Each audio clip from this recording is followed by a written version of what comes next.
Hi, this is Chase Nugent Dunn. I did a review of The Bad Seed by John Jordy. It is a children's book that actually became a horror movie. But I have chosen to take the children's book and give a little bit more of a backstory and detail. I have renamed the character Robbie Antonius. He's a bad seed. He is a 21-year-old male, second generation Lebanese American. He is heterosexual. He has 2 years of college. He is such a bad seed that everybody in the town of Fulton, Louisiana, where he lives, is afraid of him. His nickname is G. Hezzy. His occupation, he is a fried chicken con man and distributor of fentanyl. From a personality perspective and psychopathology, Robbie demonstrates and models the behavior that he saw growing up with his father, Tuma, beating his mother. And with that, he feels that it's okay to be a complete terror and a nightmare and to threaten people and to harm them and to kill people and do things like that. Robbie is currently having some very serious mental health issues. For years, he's been having some suicidal ideation in regards to his neighbor, Kit. And we'll get into Kit in a minute. In addition, he suffers from PTSD from growing up in an abusive environment and being teased as being a second-generation Lebanese American. He is depressed. He has conduct disorder in grade school. He has a substance abuse problem with cocaine, alcohol, and sex. So Robbie prides himself on being the bad seed. Since 2004, Robbie has been obsessed with his neighbor, Kit, who is a white, long-haired domestic female cat who has 2 master's degrees from Tulane University Cat College, one being in Homeland Security, and another one from the Tulane School of Social Work. Kit is a goody-goody. She loves people. She wakes up every morning singing. She's very much like Belle from Beauty and the Beast. She's constantly reading, nice to people who are not nice to her. But Robbie thinks he's in some relationship with her. He's very delusional. And he fantasizes about her and thinks that he is the only one that can interact with her. And he has threatened all of the citizens of Fulton by telling them they cannot speak to Kit and bribing them and threatening them with violence. All Kit's family and friends can do is just stare at her as they walk past the windows of her house. And while it's very lonely and isolating, Kit still has a good heart, is optimistic, and believes Robbie is sick and wants to help him. So Kit comes up with a strategy. She has one last card to play. And so she catmails her professor at Tulane Cat College, Simba, who is the head of the catnip intelligence analytics department. And she tells Simba what's going on. And Kit is, her concentration at the Cat College was counterterrorism. So she is very well versed in psychosocial maladaptive behaviors of terrorists, and easily did a profile and assessment on Robbie. And what happened is that Simba sent in supports for Kit. And they busted up he sent a variety of seed and nut crackers to break down Robbie's strip poker game. And when they were at his strip poker game, they saw that Robbie was taking sweet tart boxes and filling them with fentanyl that looked like sweet tarts.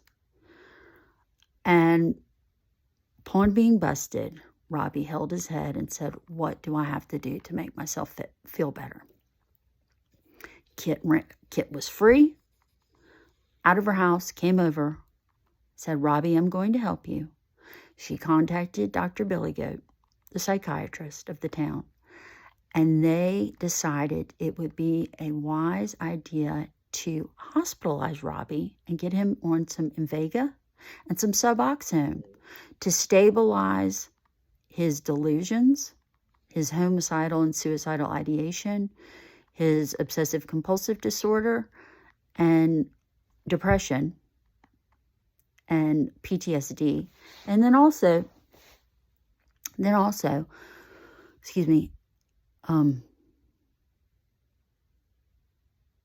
use the Suboxone to deter any cravings for alcohol or cocaine.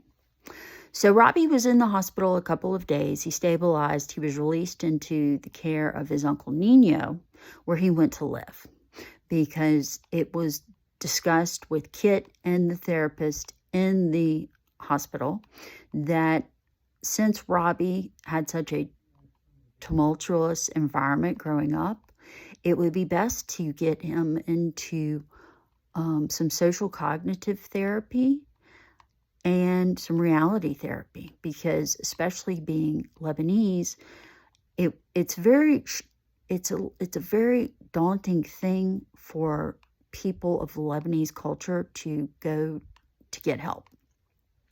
They usually refer to their inner support system or their house of worship. But since Robbie's support system really wasn't a support system, he had nowhere to go.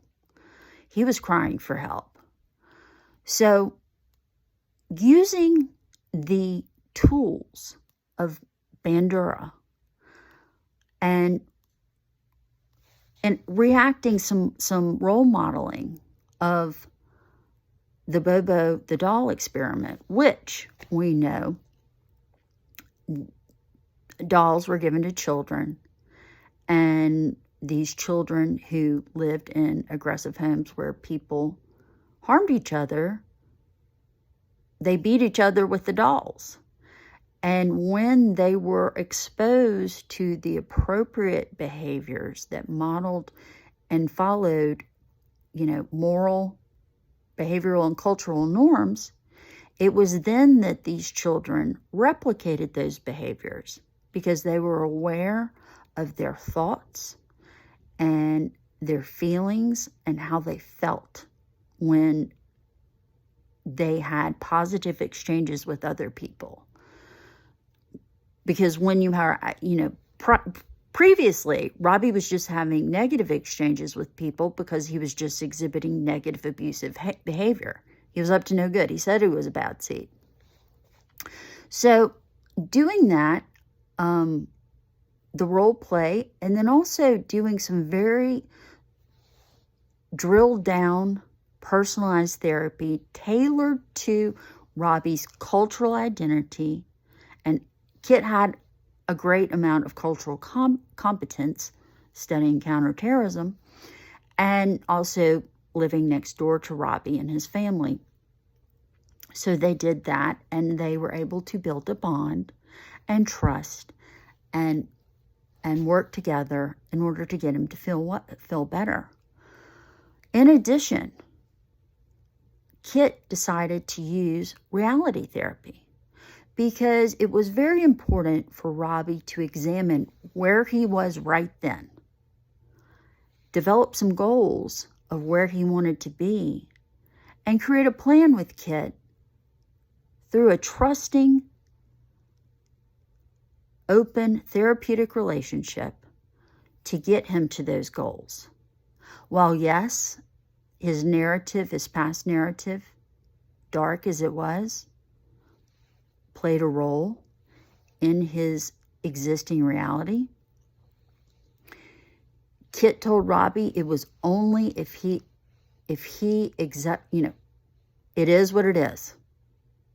You can either set these goals and move forward, or you can stay put and sink. Sink or swim. What's your choice? Robbie decided to follow Kit's advice, to set some goals, to work an actionable plan with her